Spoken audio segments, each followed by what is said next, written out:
សួស្តីបងប្អូនអរគ្នាវិលត្រឡប់មកជួបគ្នាការថត vlog និងការបង្ហាញនៅលើលទ្ធផលនៃការថតរបស់ខ្ញុំនេះគឺសកម្មភាពរបស់ខ្ញុំថតគឺខ្ញុំថតបានបន្តិចទេហើយក៏ចេញលទ្ធផលតែម្ដងបាទនេះគឺគេហៅថាមុខម្ហូបមាន់ស្ពៃជូហិលបាទជាប្រភេទស៊ុបបាទគឺពិតជាឆ្ងាញ់មែនទែនគឺបងប្អូនអាចទៅញ៉ាំបានហើយតម្លៃធូរគួរសមបងប្អូនអាចតាក់ទងបាននៅទីតាំងនៅជាប់នឹងពលានចាស់បាទបងប្អូនអាចឆែកមើលទៅហើយ Facebook page ខ្ញុំដាក់នៅលើវីដេអូនឹងបងប្អូនអាចរកបានឬពេលបងប្អូនអាចទៅរកផ្ទាល់អូខេនេះគឺសកម្មភាពការញ៉ាំអីផ្សេងៗគឺនេះគឺជាទិដ្ឋភាពមាន់ស្ពៃយូហិលហើយនឹងមានការប្រម៉ូសិនពិសេសនៅថ្ងៃទី26នេះដែរអរគុណ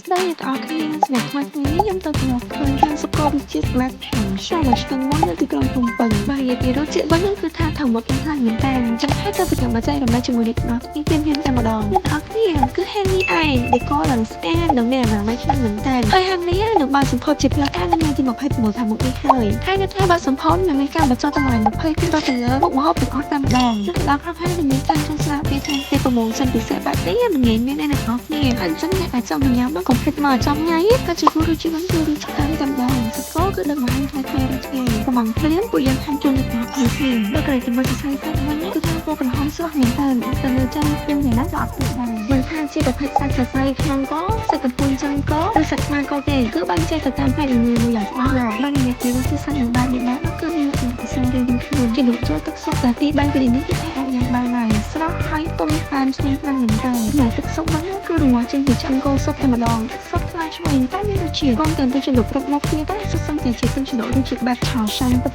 តែម្ដងរសជាតិតែដូចតែបាត់ទៅនឹងអ្វីគាត់ញ៉ាំនៅប្រទេសចិនចុះតែពីនេះហាងបបរនឹងមាន Pascal ផ្លៃនឹងមន់ស្ទើជួយឲ្យទៀតរសជាតិក៏ជាអានខាងមែនតើតាមចំណាយក្នុងប៉ុណ្ណឹងចំណេញយ៉ាង$30ផងគឺអាចញ៉ាំបានយ៉ាងឆ្អែតឥឡូវហាងបងសម្ផស្សនឹងចាំតម្លៃនឹងទៅអើគឺតែនៅទីផ្សារនឹងគួរជាងនឹងให้មកញ៉ាំម្នាក់ឯងឬក៏ដាក់នៅពាក់មួយជាមួយទៅគឺស័ក្តិសមបំផុតតែឯទីតាំងវិញនឹងជួយតាមមិនហើយគិតពី26ថ្ងៃ